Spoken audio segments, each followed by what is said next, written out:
Car Chat. Hello. Happy Monday. Hope you are off to a great start today. I am headed home from the gym and I am desperately low on gas, so I'm doing that first. Nonetheless, I started a conversation on my stories around working out for fat loss. Oh my gosh. And this sparked a necessary discussion that I need to have with you, okay?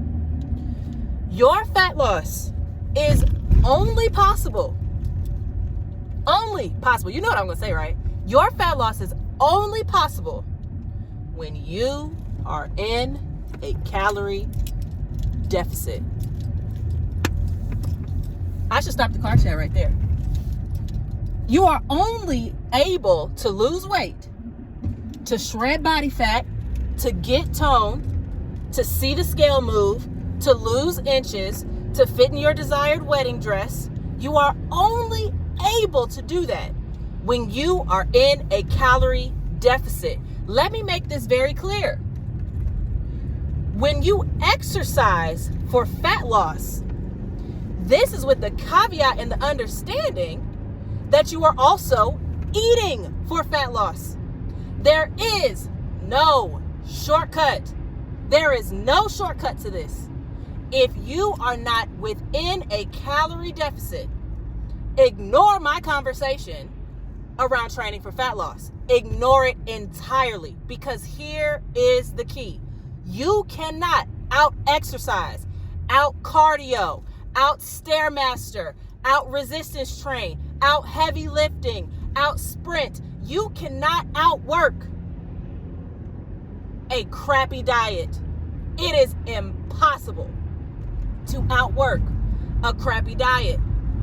So when I start a conversation around training for fat loss, I'm assuming that you are already doing what's necessary in your diet to justify adding an extra layer of fat burning to your exercise. If you aren't checking off the first box, which is your nutrition, forget about that conversation. Forget about it. Ignore that conversation entirely, okay? So before I start to talk about exercise for fat loss, let me ask you a few questions. 1, do you know what your maintenance calories are? 2, are you currently in a calorie deficit from your maintenance calories? 3, are you consistently eating your deficit calories?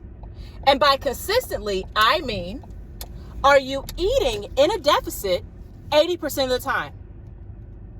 And 4, have you been eating in that deficit 80% of the time for the past 3 months?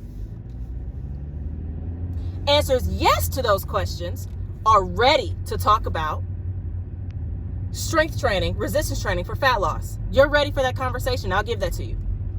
But if you do not have 4 astounding yeses to those questions, I am sorry to share that your priorities need to be elsewhere. Not on the hack, not on the shortcut, not on how to make this easier, not on how to put the cherries on top. Your focus needs to be on your diet, on your nutrition. So I'm going to assume that there's one of those questions at least that you have not answered yes to. You either don't know your maintenance calories, you're either not in a calorie deficit, you're either not consistently in a calorie deficit, or you haven't been in a calorie deficit long enough to see it working, okay? I'm going to assume that one of those is true for you.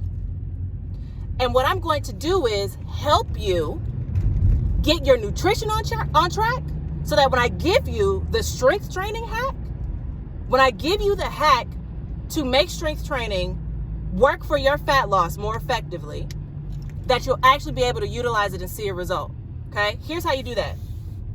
A calorie deficit is so easy to create, all right? It's so easy to create, and here's how you do that. 1, start with what you're drinking. The alcohol, the flavored coffees, the sodas, the juices. Start with that and immediately cut them out.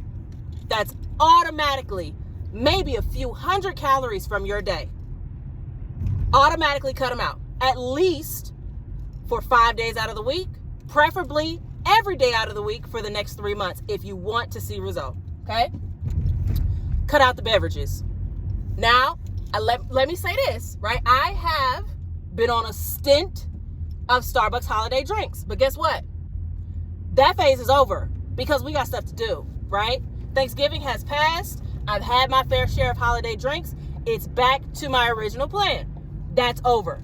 The calories from beverages are over. It is the easiest creation of a calorie deficit when you cut out calories from drinks, including alcohol.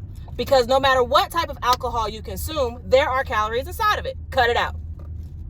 The second thing that you could potentially plan to do, the second thing is automatically focus on eating whole food. 80% of your diet is focused on whole food. Okay? Whether that whole food is fruit, vegetables, whole grains, nuts and seeds, whether it's protein, 80% of your diet should be real food, right? It should come from somewhere out in nature. 80% of your food you can find if you needed to go find it yourself. It wasn't prepackaged at Costco. It wasn't, it wasn't prepared by human hands. It grew on a tree from the ground, from the earth, right? It grew and you can go and find it. That's where 80% of your eating comes from. The reason why the majority of your eating needs to come from that is because real food has fewer calories. So you're automatically putting yourself into a calorie deficit by cutting out the drinks and eating real food. Real food has fewer calories because it has not been manipulated to taste good, to crunch right, to smell better by human hands. We have industrialized our food so much so that we actually have scientists who go into these companies to make food crunch harder, ting your cheeks a little bit more, be sweeter, smell better, where nature doesn't have that. Calories from nature or food from nature is automatically fewer in calories. So if you are not focusing your diet on eating food from nature, I guarantee you do not need to be having a discussion around how to speed up your fat loss. Start with the essentials. The essentials is your diet. Start with what you're eating and don't make it hard. Just look at your plate. Is that real? Is that real? Is that real? That's how you do it. It's that simple. Look at your snacks. Is that real?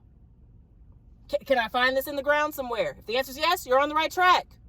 80% of the time. If the answer is no, 20% of the time, that's okay. But we keep that within bounds.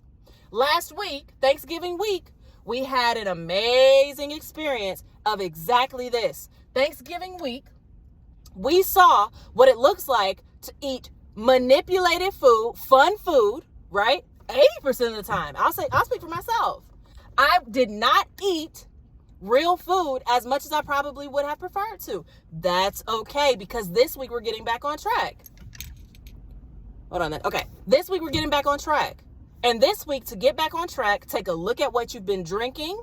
If it has calories, additives, sugar, flavoring, cut it out. Just cut it out. I mean, honestly, we're all adults here. We just can't have a conversation around, but I really like, and I don't like water. Well, what am I supposed to drink? I can't do that. I'm sorry. I can't do that. Cut it out. If you want to speed up your fat loss, cut out the calorie beverages. Cut it out. 1, 2, eat real food. 80% of the time. It's that simple. It's that simple. You can transform your body doing those two things. That's automatically a calorie deficit. That's a calorie deficit without you having to think about it, without you having to track it, without you having to report it, without you having to weigh and measure it. If you simply eat real food and cut out the calorie drinks, you're already on the right path.